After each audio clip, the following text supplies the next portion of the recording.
Okay, I'm here with... I'm Nick Castleton. I'm the mayor of Eureka. Eureka, Utah has a fabulous history. One of the richest mining areas in the whole world. Some of the richest silver ore came out of the mines in Eureka. Most of the money that was made in Eureka was made with galena, which is a combination of lead and silver. Very, very valuable.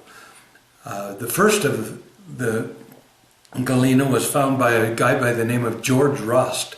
He was a cowboy out of Tooele County, and he was running cows over in the Silver City area. And he was wanting to be a miner because that's where you make all your money.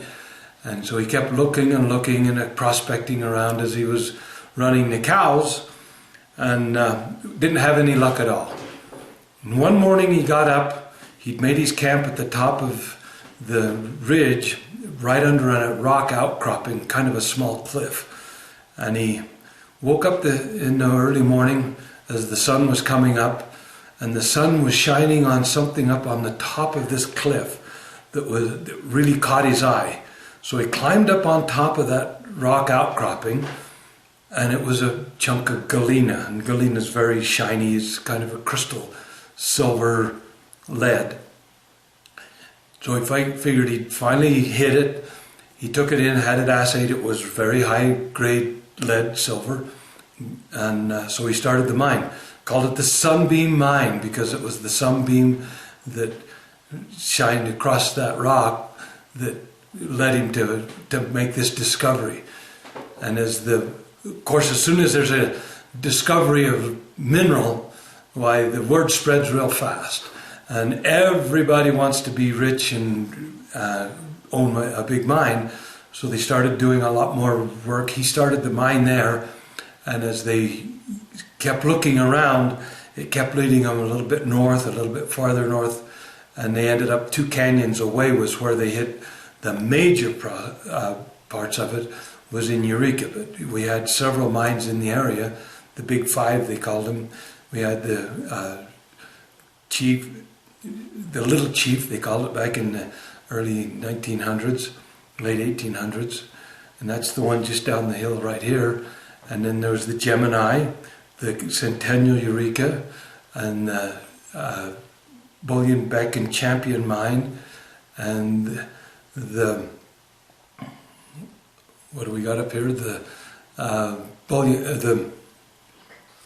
help me out. Eagle. The what? Eagle Bluebell. The Eagle Bluebell.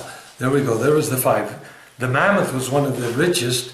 Mammoth Mine was eventually owned by the McIntyres. And in 1906, Utah was building a state capitol.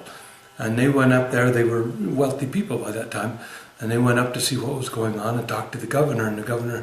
And he says, well, you need a place to properly entertain guests who come. You might have kings and queens from Europe. You might have presidents of the United States, senators and congressmen from other states. You need a place to properly entertain them.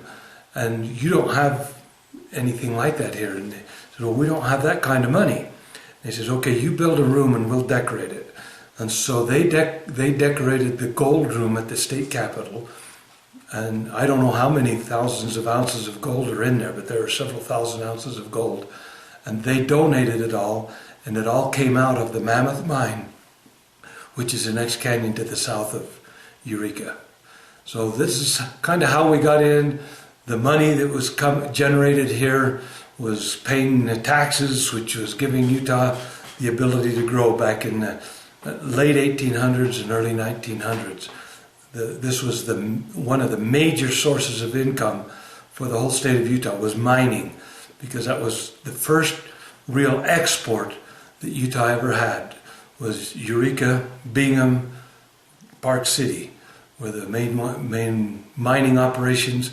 And until they started mining these areas, there just wasn't much cash in Utah. Nick is going to take me on a little tour. Nick, where are we going?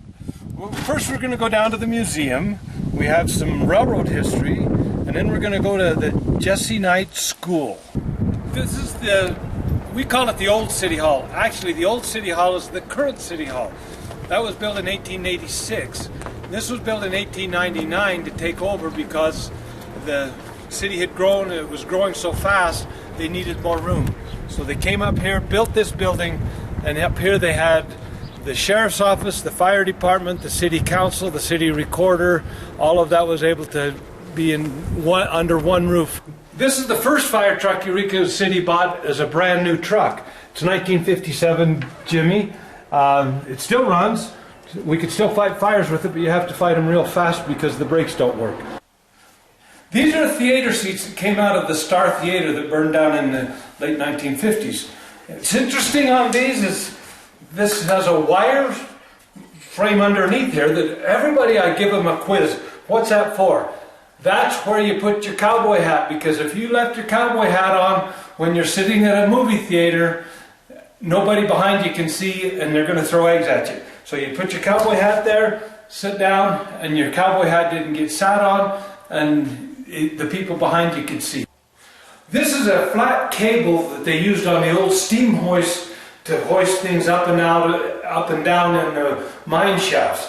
So it was on a great big huge wheel.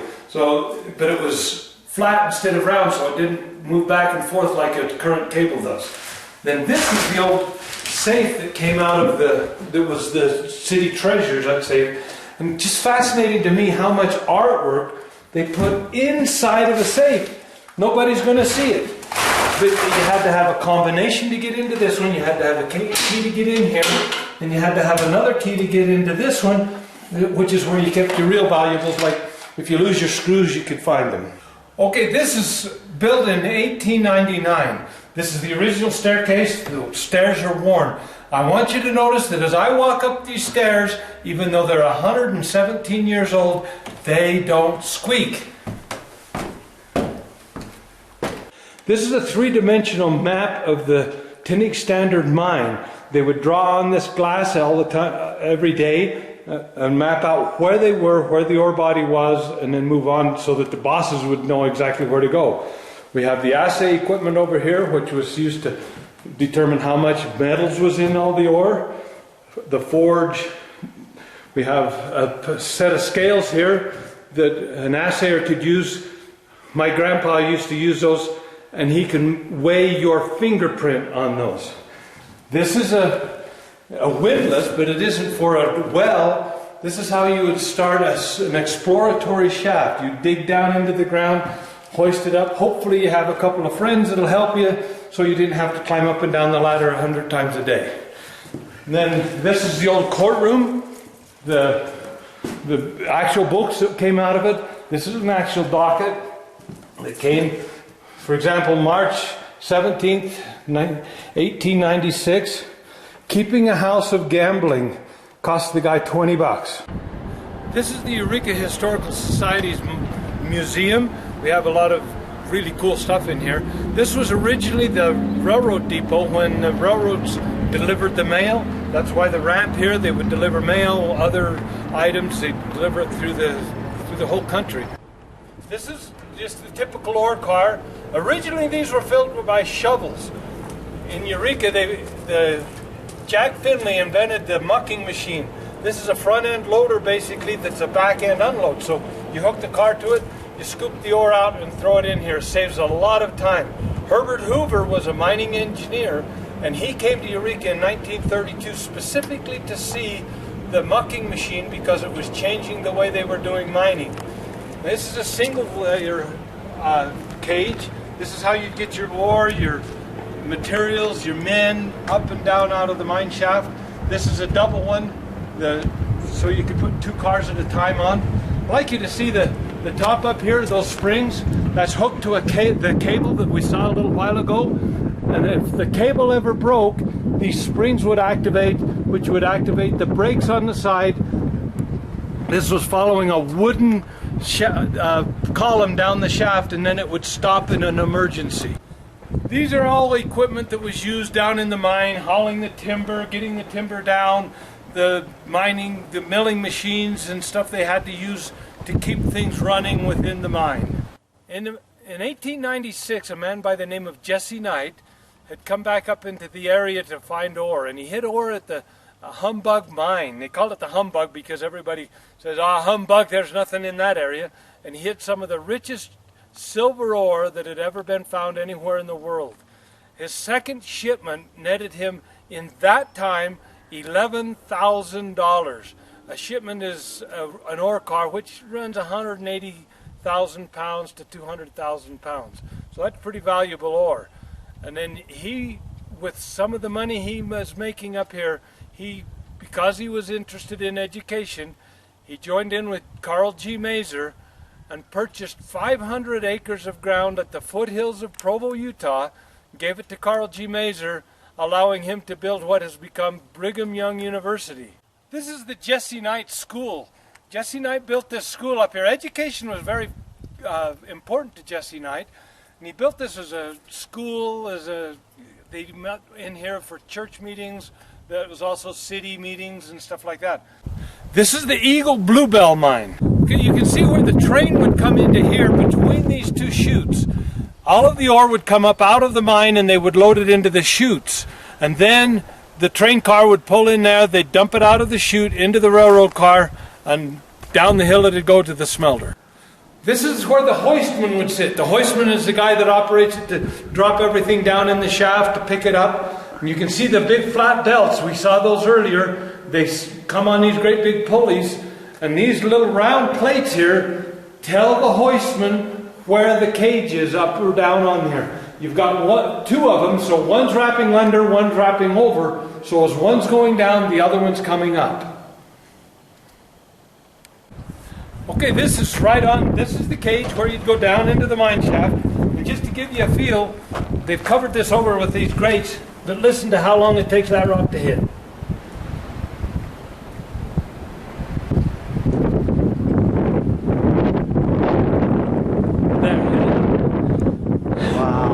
You wouldn't want to fall that far.